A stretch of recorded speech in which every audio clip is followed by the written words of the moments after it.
Well, as we head towards the end of this morning's edition of News and Views, we are focusing on a local story. And on Wednesday, we seen violent protests take place. And this was in townships like Westbury and Coronationville. And this is as a result of water. Now, these protests resulted in burning tires, people blocking roads, and the demand was one demanding reliable water after nearly a week without taps running. And we are now joined by WaterCAN Executive Manager Dr. Ferrial Adams, just to understand what the underlying issues are. Dr. Ferrial Adams, Assalamu alaikum wa rahmatullahi wa barakatuh, and welcome. Wa alaikum salam. Thank you for having me on your show, and salams to all your listeners and Juma Mubarak.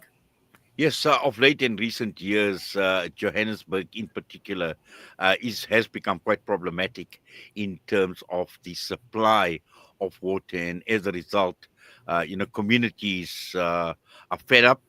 They are angry, and we know what is taking place now on Wednesday in Westbury and Coronationville as well.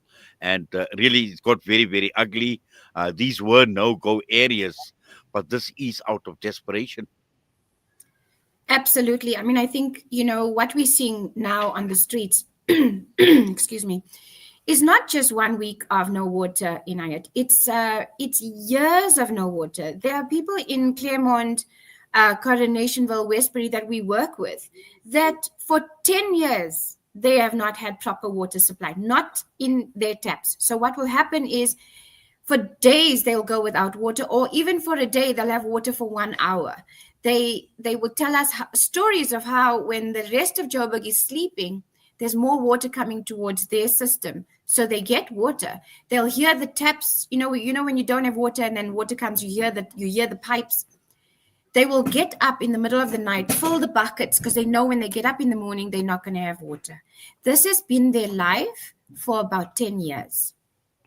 Wow, that's a long time. Let's just try and understand, where does the problem lie, Dr. Adam?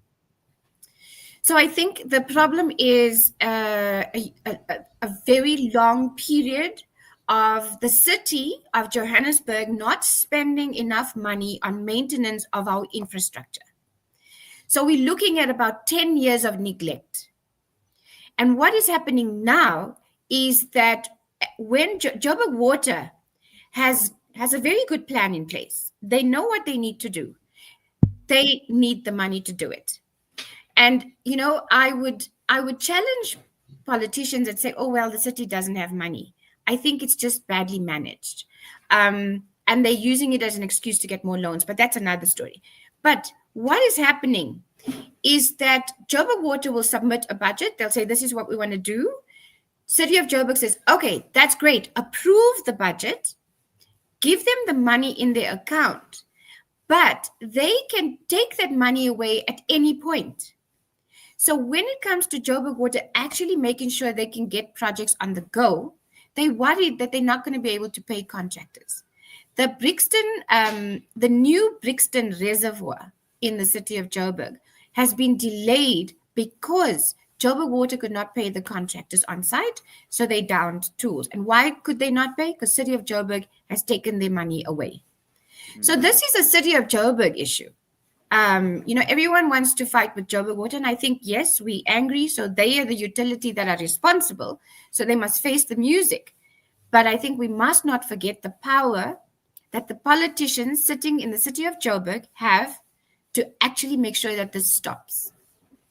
Well, certainly. And also, I think, this obviously has now taken this entire problem to another level where it's become violent. Okay. And we've seen the standoff between the police and the residents. So now, yeah, you've got an added problem as well in terms of violence. And on the one hand, you've got organizations like yourself, and I suppose, you must have had many a discussion with the authorities as well. What are they saying? Because and we know that these areas traditionally been known as areas where gangs and all these type of people obviously operate from as Mm, well. So mm, there would be an element of criminality as well. So mm. all of this actually leads to further complications.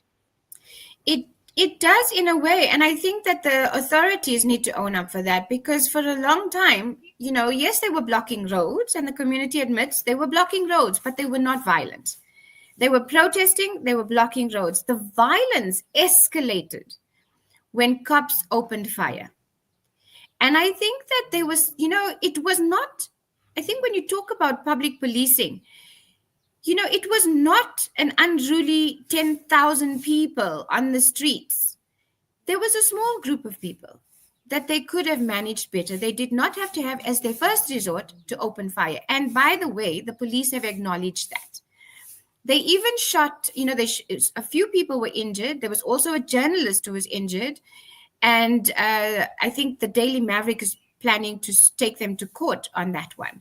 So I think it's also about better public policing where your first port of call is not to open fire, it's engagement. And we saw that the subsequent engagements with the police have been around that, and it's worked, that people were much calmer. But when you start aggravating the situation, then you are right, you will bring in the elements that are criminal, that want to loot, and that's what it creates mayhem. So I think part of that happened was partly the reason, the response from the police on the protesters. I don't think the protesters, they were saying we were going to do that. They if you go there, if you're on the ground, it's mostly elderly people protesting. It's mostly people trying to get water into their homes for their families. It's the gentleman that was shot. I mean,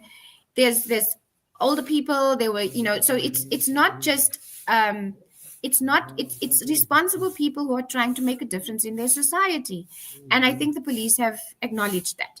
They were also held to task, by the way, at the mayor's meeting yesterday in Claremont, saying, don't shoot our people, we just want water. Hmm.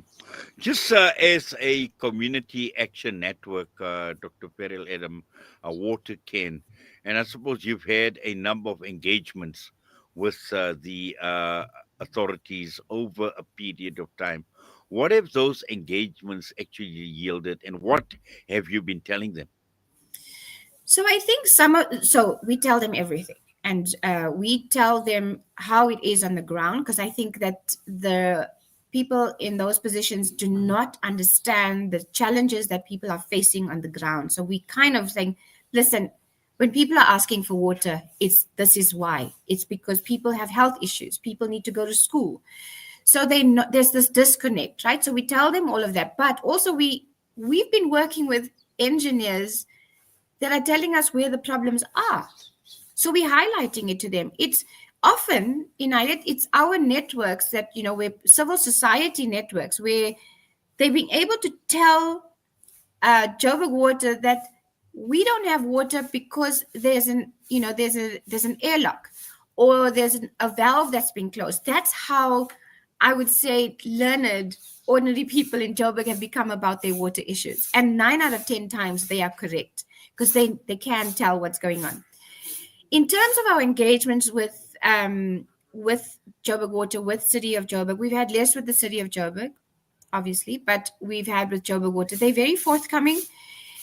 They do speak in engineering speak, and we've tried to say to them, listen, you've got to simplify what you're saying for people on the ground. They do have plans, and some of the plans we've checked with our engineers, they are good plans, but they are constrained by the politicians, and they are constrained by political will in the city. And that's where we are having our challenges as well.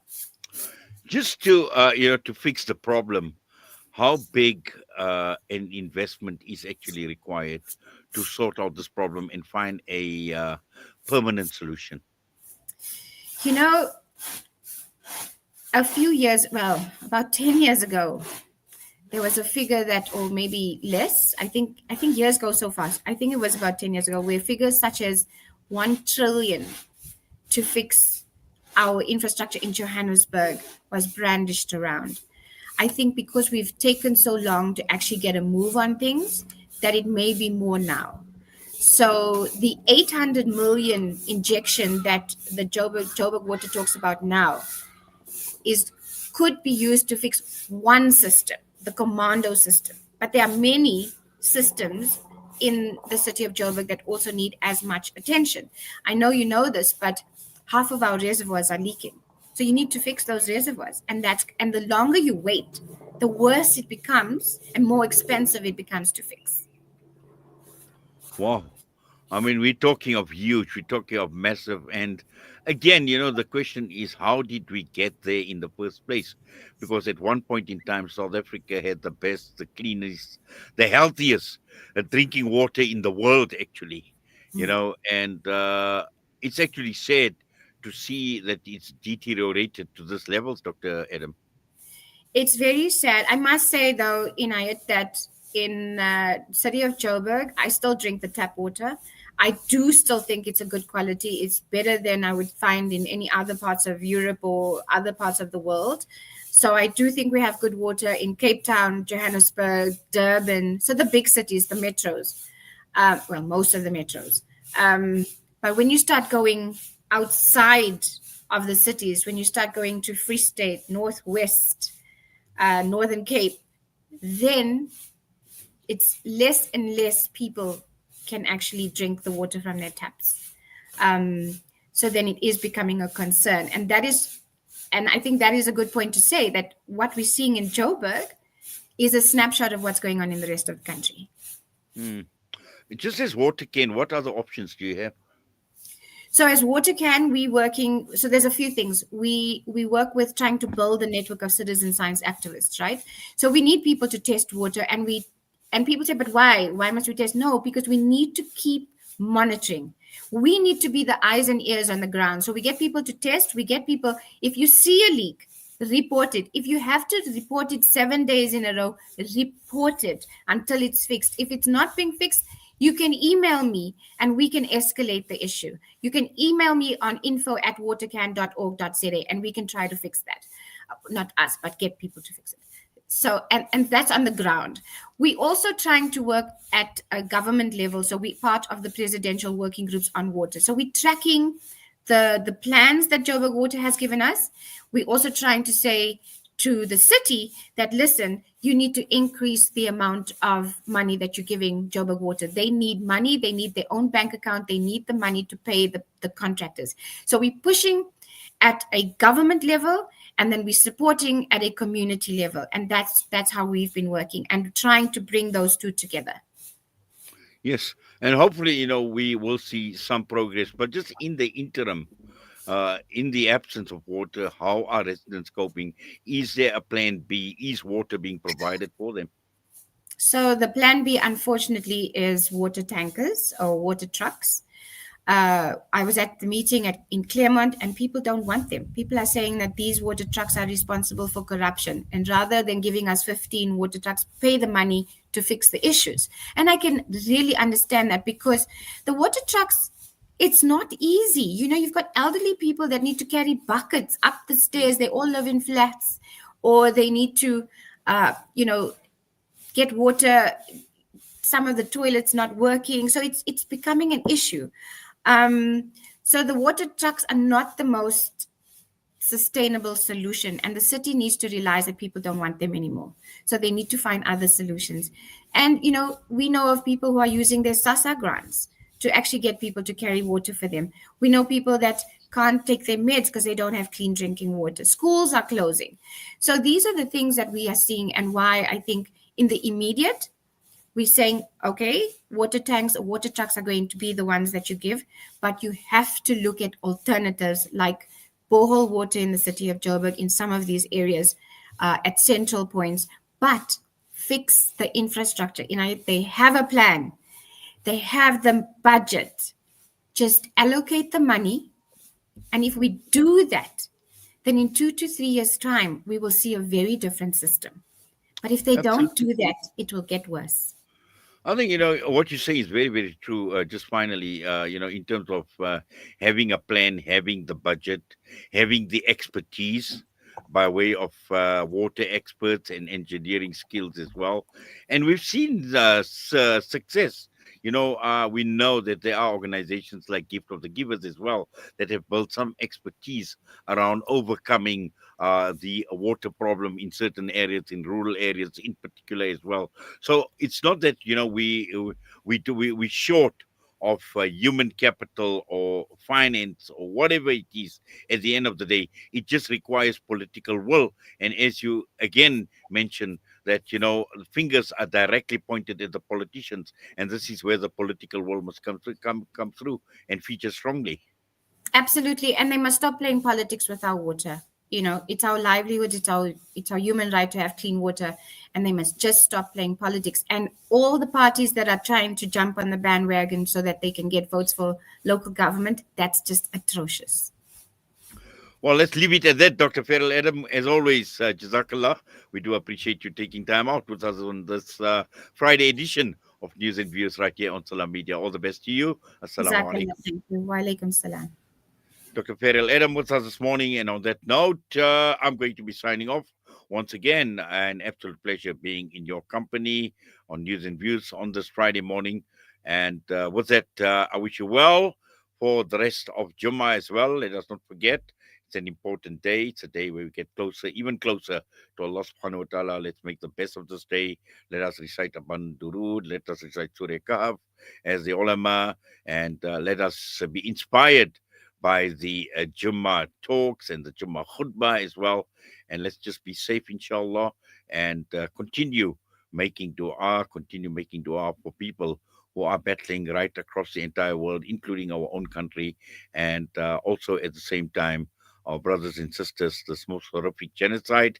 And as we are heading into September, a few weeks away from the second anniversary of this brutal genocide that is playing out in front of our very own eyes, and also the global Sumud flotilla. Let us make dua for the safety.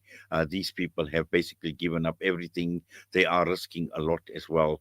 So let us make dua for their safety and their well-being as well. And with that, I'm signing off from myself and the team at Salam Media. Assalamu alaikum wa rahmatullahi wa barakatuh.